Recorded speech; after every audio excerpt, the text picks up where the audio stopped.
मित्रों सब नमस्कार। आज हमारा विषय है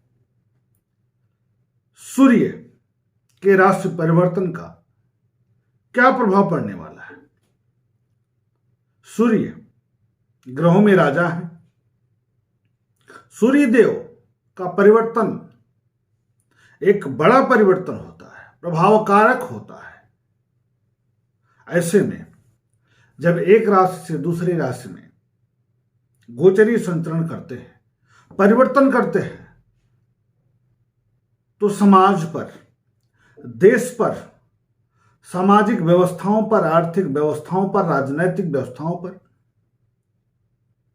व्यक्ति के व्यक्तित्व पर प्रभाव डालते हैं। जब निम्न राशि में जाते हैं, नीच के होते हैं, तो अलग प्रभाव होता है। अपनी राशि में होते हैं तो अलग प्रभाव में होते हैं, लेकिन जब उच्च में राशि में होते हैं तो अलग प्रभाव में होते हैं। मित्र ग्रह की राशि में होते हैं तो अलग प्रभाव को डालते हैं, लेकिन सभी राशियों एवं लग्नों के लिए अलग अलग प्रभाव डालते हैं।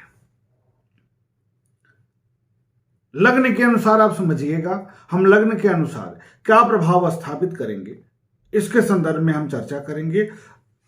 कहां के गोचर के संदर्भ में, जब इनका गोचरी संचरण होगा मीन राशि का, और जब ये देवगुरु बृहस्पति के राशियों में गोचरीय संचरण करते हैं, चाहे वो धनु राशि हो या मीन राशि, तो वह अवधि विशेष हो जाती है, क्योंकि वह अवधि होती है खरमास की। बड़ी विडंबना है कि बृहस्पति की राशियों में जब सूर्य देव का गोचरी संचरण होता है तो विवाह आदि के लिए जो शुभ मुहूर्त है उसका अभाव हो जाता है। आखिर में क्यों ऐसा होता है? इसलिए होता है कि देवगुरु बृहस्पति धार्मिक अनुष्ठानों, धार्मिक कार्यों का जो फल है वह श्रेष्ठ प्रदान करे। तो इस अवधि में विवाह आदि तो नहीं होती है, लेकिन पूजा पाठ, यज्ञ, हवन खूब होते हैं। तो सूर्य देव का परिवर्तन हो रहा है मीन राशि में।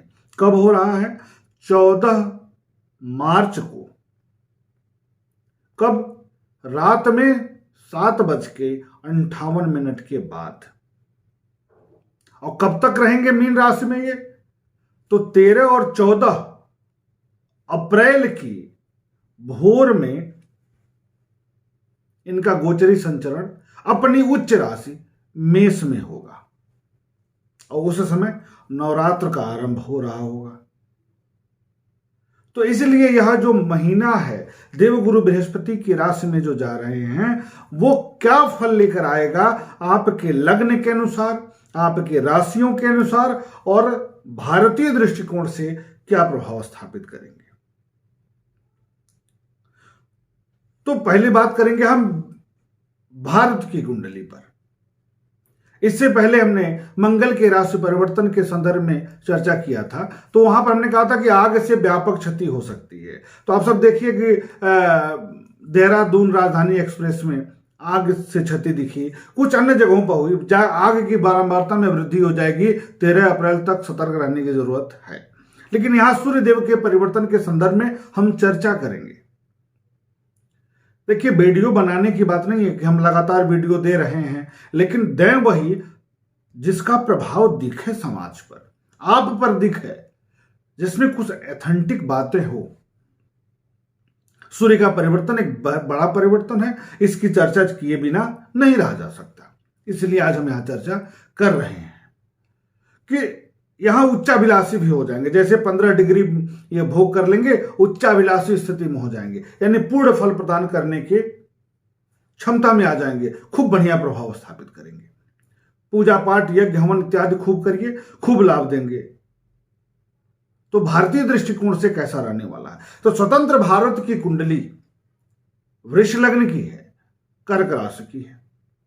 दोनों के लिए महत्वपूर्ण भूमिका अदा करते हैं। दोनों के लिए इनका जो स्थिति है वो बेहतर है, कैसे? वृष लग्न में ये सुख के कारक हो जाते हैं, गृह और वाहन के कारक हो जाते हैं, आम जनमानस के कारक हो जाते हैं। और कर्क राशि में धन के कारक हो जाते हैं, वहां कुटुंब के कारक हो जाते हैं। तो भारत का, हिंदुस्तान का कुटुंब कौन है? हम सब हैं, आम जनमानस है। तो इनका परिवर्तन राशि से देखेंगे तो कर्क राशि से भाग्य भाव पर गोचरीय संचरण होने जा रहा है, और लग्न से देखेंगे तो लाभ भाव में होने जा रहा है। तो दोनों ही दृष्टियों से सकारात्मक फल प्रदायक हो जाएंगे, बेहतर परिणाम लेकर आएंगे, इसमें दो राय नहीं है। सूर्य से राहु तीसरे होगा तो क्या असर होगा? जब गोचरी संचरण सूर्य का होगा तो सूर्य से तीसरे भाव में राहु होंगे, तो राहु तीसरे अच्छे माने जाते हैं, सूर्य से भी राशि देखी जाती है, इसलिए तीसरे राहु होंगे तो क्या क्या करेंगे इसको हम समझ लें। पहली बात तो सुख के साधनों में वृद्धि, आम जनमानस में एक हर्ष का वातावरण उत्पन्न होगा, एक सकारात्मक विचार का बोध होगा। सतर्क रहेंगे अगर हम तो सरकारी तंत्र का लाभ हम आराम से उठा सकते हैं। रही बात कोरोना की, तो कोरोना के प्रति आपको सतर्क रहने की जरूरत है। हम पिछले वर्ष 2020 मार्च में जो वीडियो हमने दिया था उसमें हमने कहा था कि कोरोना 2023 15 जनवरी 2023 तक कोरोना की त्रासदी जा सकती है। यह आसान बात नहीं है, सतर्क रहने की जरूरत है। और 4 अप्रैल तक कोरोना बढ़ेगी, इसकी भी हम कई वीडियो में चर्चा किए हैं कि बढ़ना ही है, चाहे वो वैक्सीन कितनी भी क्यों ना आ जाए। आप पुरानी वीडियो में हमारी देख करके आप जान सकते हैं, मैं कोई आज नई बात नहीं कर रहा हूं, न मुंह देखी बात करता हूं। आप जरूर देखिएगा पुरानी वीडियो को, आप हो सकता है मैं फिर शेयर भी करूं आप लोगों को, लेकिन अभी सतर्क रहना है कोरोना के लिए। वैक्सीन लगवाइए, लेकिन उसके भरोसे बिल्कुल मत होइए, सतर्क जरूर होइए। हम आप लोगों से निवेदन कर रहे हैं, प्रार्थना कर रहे हैं कि आपको सतर्क रहने की जरूरत है। तो हिंदुस्तान के लिए आम जनमानस में खुशी का वातावरण होगा, सरकारी तंत्र अच्छा काम करेगा, बखूबी काम करेगा, इसमें दो राय नहीं है। आग से व्यापक क्षति की संभावना बिल्कुल बन सकती है, इसको ध्यान में रखने की जरूरत है। लेकिन आय के साधनों में वृद्धि, बौद्धिकता में वृद्धि,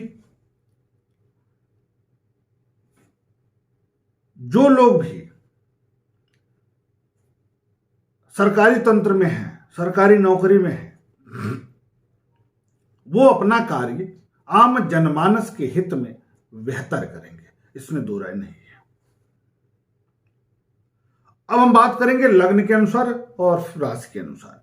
लग्न और राशि क्यों मैं बोल रहा हूं इसको भी समझिएगा। सबसे पहले आप सब लग्न पर क्या असर पड़ेगा इसको समझेंगे, उसके बाद क्या समझेंगे? राशि के अनुसार, चंद्रमा जहां आपकी मूल कुंडली में है उस राशि के अनुसार। ये दोनों नहीं पता है तब आप अपने नाम राशि के अनुसार जानेंगे। तो हम मेष लग्न से आरंभ करते हैं। मेष लग्न या मेष राशि, तो मेष लग्न वालों के लिए पंचम के कारक होने के कारण परम राजयोग कारक, परम शुभ कारक, लाभदायक ग्रह माने जाते हैं। गोचरी संचरण कहां हो रहा है इनका? व्यय भाव पर। पंचम के कारक हैं, संतान भाव के कारक हैं, विद्या के कारक हैं, और व्यय भाव में बैठे जा रहे हैं। तो ध्यान रखने की जरूरत है। जो लोग विद्या अध्ययन के क्षेत्र से जुड़े हैं, अध्ययन अध्यापन के क्षेत्र से जुड़े हैं, बौद्धिक लेखन शक्ति के क्षेत्र से जुड़े हैं, वो घर से दूर जा सकते हैं, चाहे वो विद्या अध्ययन के लिए जाएं। यदि साहित्यिक व्यक्ति हैं तो कवि सम्मेलन हो गया, साहित्य के लिए कोई सम्मेलन हो गया, दूर यात्रा कर सकते हैं, यात्रा पर खर्च कर सकते हैं, डिग्रियों पर खर्च हो सकता है, परिवर्तन हो सकता है। पढ़ाई कर रहे हैं तो मन इधर थोड़ा सा भटक सकता है, विशेष करके 1 अप्रैल तक, मेड तक, क्योंकि उच्चाभिलाषी हो जाएंगे तो उच्च का रिजल्ट देना प्रारंभ कर देंगे, तो थोड़ा सा स्थिति में सुधार दिखना शुरू होगा। लेकिन 15 दिन ये थोड़ा नकारात्मक प्रभाव लेकर आएंगे। पढ़ाई में, संतान के क्षेत्र में थोड़ा सा नकारात्मकता दिखेगी। आपको चिंता करने की जरूरत नहीं है। सूर्यदेव के लिए मूल कुंडली में यदि मजबूत हैं तो कोई बात नहीं, यदि किसी से पीड़ित हैं विशेषकर राहु से, तो आप माणिक्य रत्न जरूर धारण करिए रहिए, यही उपाय है और सकारात्मक परिणाम प्राप्त होगा। वृष लग्न अथवा वृष राशि वालों के लिए तो सुख के कारक होकर के लाभ भाव में जा रहे हैं, तो यह एक बेहतर स्थिति है। सुख के साधनों में वृद्धि, परिवार के साथ मेल मिलाप में वृद्धि, परिवार का सुख मिलेगा, गृह और वाहन का सुख मिलेगा, आराम की नींद आप ले सकते हैं, सुख का अनुभूति आप करेंगे इस अवधि में। आर्थिक लाभ भी होगा। सरकारी क्षेत्र से जो लोग जुड़े हैं उनके लिए भी यह समय ठीक है, आर्थिक वृद्धि के संयोग दिखेंगे। संतान के क्षेत्र से भी अच्छा होगा। क्यों होगा? क्योंकि सूर्य की दृष्टि पड़ेगी तो बढ़िया रहेगा, खराब नहीं जाएगा। जो लोग सरकारी नौकरियों के लिए प्रयास कर रहे हैं उनके लिए भी समय ठीक है। तो वृष लग्न अथवा वृष राशि वालों के लिए समय यह ठीक है। अब बात करेंगे मिथुन लग्न अथवा मिथुन राशि वालों के लिए। तो यहां पराक्रम के कारक होकर के कहां जा रहे हैं? दसम भाव में। तो पराक्रम में वृद्धि, भाई बंधुओं का सहयोग एवं सानिध्य, सामाजिक दायरा में वृद्धि, राज्य तंत्र में सहयोग, राज्य तंत्र से लाभ अच्छा होगा। सीने की तकलीफ यदि आपको पुरानी है तो इस अवधि में आपको सतर्क रहने की जरूरत है। घबराहट बढ़ सकती है, क्रोध में वृद्धि हो सकती है, तीव्रता में वृद्धि हो सकती है। मेन प्रयोजन यहां है।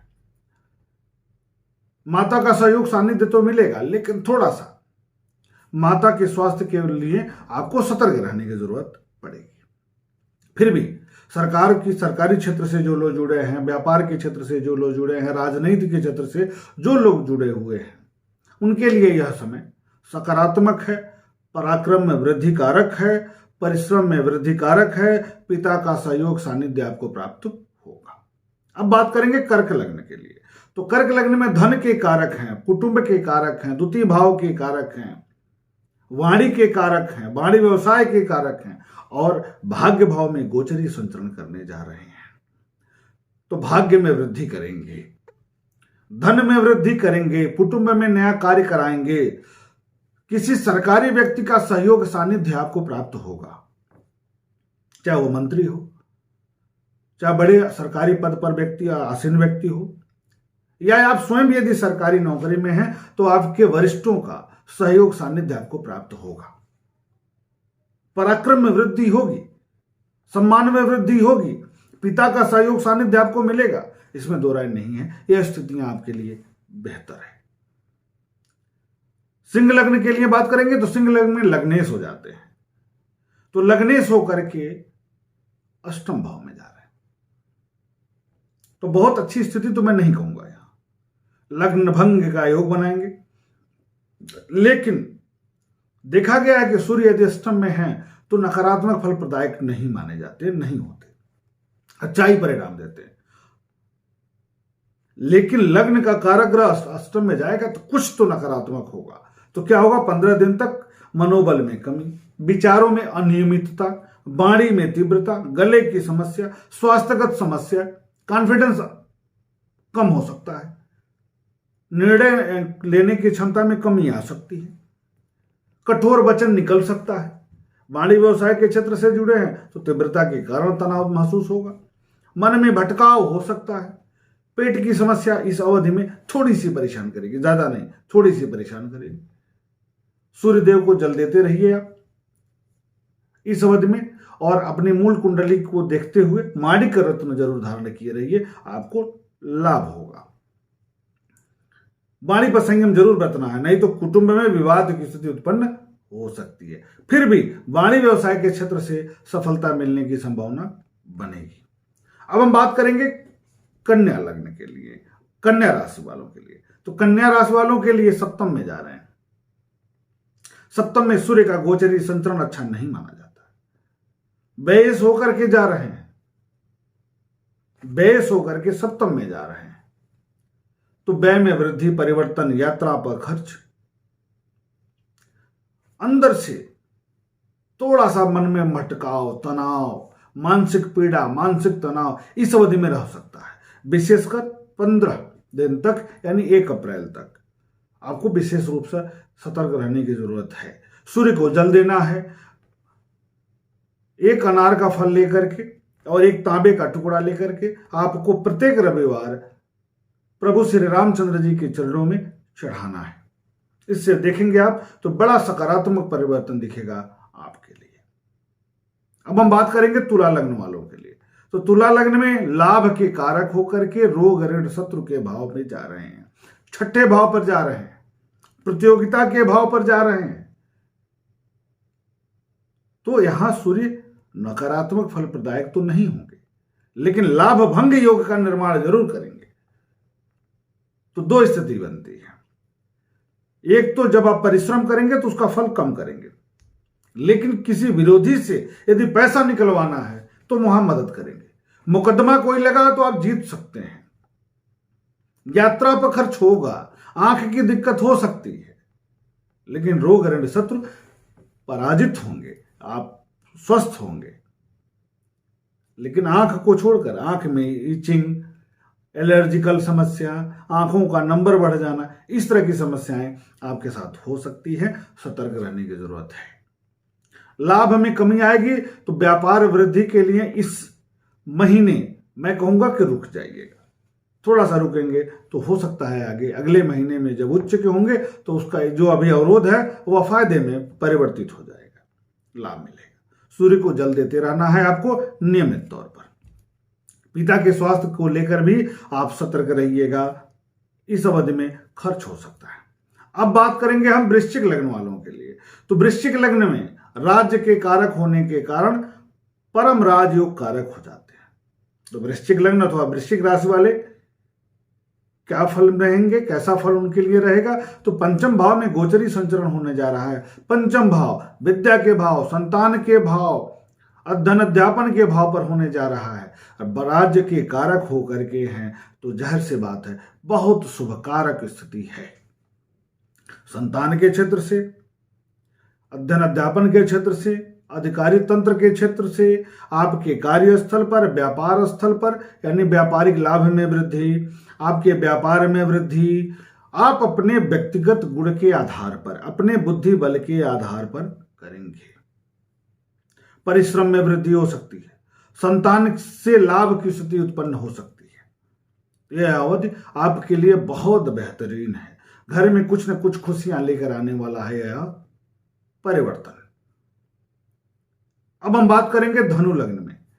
तो धनु लग्न में भाग्य के कारक होते हैं भैया, भाग्य के कारक, 9वें भाव के कारक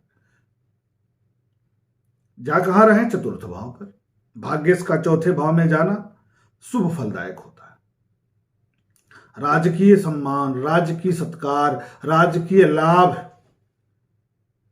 सरकारी तंत्र का लाभ, पिता का सहयोग सानिध्य, पिता का आशीर्वाद, भाग्य में परिवर्तन, गृह और वाहन सुख में वृद्धि। लेकिन माता के स्वास्थ्य को लेकर के आपको सतर्क रहना है।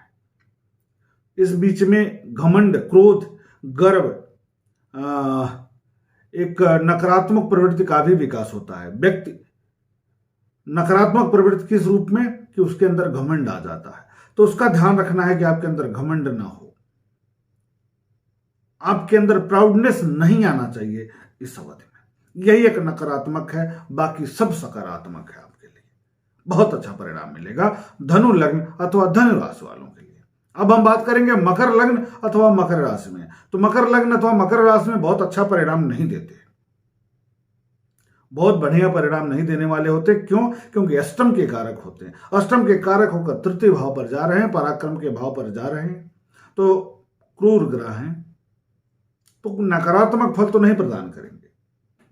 लेकिन भाई बहनों को लेकर के थोड़ा सा तनाव या मनमुटाव की स्थिति उत्पन्न हो सकती है, झल्लाहट आ जाए थोड़ा सा, यहां उन्हीं के क्षेत्र में एक अवरोध की स्थिति उत्पन्न हो सकती है। बाकी भाग्य में परिवर्तन कर सकते हैं, एक नया परिवर्तन देखने को मिलेगा। पिता के स्वास्थ्य को लेकर के आपको सतर्क रहना है। भाग्य में परिवर्तन होगा तो बहुत सकारात्मक होने की संभावनाएं तो इस अवधि में नहीं दिख रही है। थोड़ा सा नकारात्मक लेकर के परिवर्तन करेंगे। सूर्य को जल देना है, सूर्य को अर्घ्य देना है, मंदिर में जाकर के तांबे का टुकड़ा चढ़ाना है, हनुमान जी की को प्रार्थना करनी ही है, हनुमान जी की पूजा करनी है, प्रभु श्री रामचंद्र जी महाराज की पूजा करनी है। आपको सतर्क रहने की जरूरत है इस अवधि में। अब हम बात करेंगे कुंभ लग्न अथवा कुंभ राशि वालों के लिए। तो कुंभ लग्न में सप्तम के कारक होते हैं, दाम्पत्य जीवन के कारक होते हैं, रोजगार के कारक होते हैं। तो क्या फल देंगे? वाणी भाव पर जाएंगे, व्यापार में वृद्धि करेंगे, कुटुंब में वृद्धि करेंगे, वाणी में तीव्रता बढ़ाएंगे। दांत की दिक्कत भी दे सकते हैं, आंखों का नंबर बढ़ सकता है। यदि चश्मा नहीं लगा है, हो सकता है सतर्क रहें, नहीं इस अवधि में चश्मे का नंबर बदल सकता है। पेट की समस्या हो सकती है, लेकिन धन वृद्धि होगा, व्यापार में वृद्धि होगा, साझेदारी में वृद्धि होगी, दाम्पत्य सुख मिलेगा, प्रेम संबंधों में वृद्धि के संयोग बन सकते हैं इस अवधि में। कुंभ लग्न वालों के लिए, कुंभ राशि वालों के लिए अपने परिवार वालों से मिलने का संयोग बनेगा, परिवार से निकटता बढ़ेगी, परिवार में धार्मिक कृत्य हो सकते हैं, परिवार में कुछ सकारात्मक परिवर्तन देखने को मिलेगा इस अवधि में। पति के क्षेत्र से भी लाभ की स्थिति बनेगी, जीवन साथी का पूर्ण सहयोग प्राप्त होगा। अब हम बात करेंगे मीन लग्न वालों के लिए। तो मीन लग्न में खस्टेश रोगेश होकर के लग्न भाव पर जा रहे हैं, मानसिक चिंता तो बढ़ाने ही जा रहे हैं आपको। दाम्पत्य में अवरोध, दाम्पत्य को लेकर तनाव, मानसिक चिंता, अकारण चिंता, अवरोध की स्थिति उत्पन्न होगी। मीन लग्न में बहुत अच्छा परिणाम नहीं दे रहे हैं, विशेषकर स्वास्थ्य की दृष्टि से, मानसिक तनाव की दृष्टि से सतर्क रहने की जरूरत है। इस अवधि में आपको एक अनार, तांबे का टुकड़ा और लाल चंदन प्रभु श्री रामचंद्र जी के चरणों में चढ़ाना है। हर रविवार सूर्योदय से लेकर सूर्यास्त के मध्य में सूर्य को जल देना है, नहीं तो इस अवधि में स्वास्थ्यगत समस्या आपको परेशान कर सकती है। इस प्रकार मेष से लेकर मीन पर्यंत सूर्यदेव का यह गोचरी परिवर्तन क्या प्रभाव डालेगा, इसकी चर्चा हम लोगों ने किया। फिर मिलेंगे हम आपसे अगले वीडियो के माध्यम से एक नए विषय को लेकर के। ऑनलाइन का भी कार्यक्रम मैं शुरू करने जा रहा हूं, आप लोगों के प्रश्नों का उत्तर देने के लिए समय अभाव है, थोड़ी व्यस्तता रहती है हमारी, इस कारण से देरी हो जाती है, समय समय पर नहीं आ पाता हूं। इसके लिए करबद्ध प्रार्थना करता हूं कि आप लोग क्षमा करिएगा, क्षमा प्रार्थी हूं, क्योंकि आप लोगों के लिए ही कोई ना कोई कार्य करता रहता है। तो शुभ नमस्कार, आप सब स्वस्थ हों इसी कामना के साथ कि सूर्यदेव आप सभी के जीवन में प्रकाश प्रदान करें, खुशियां प्रदान करें, स्वास्थ्य प्रदान करें, यश कृति में वृद्धि करें। शुभ नमस्कार।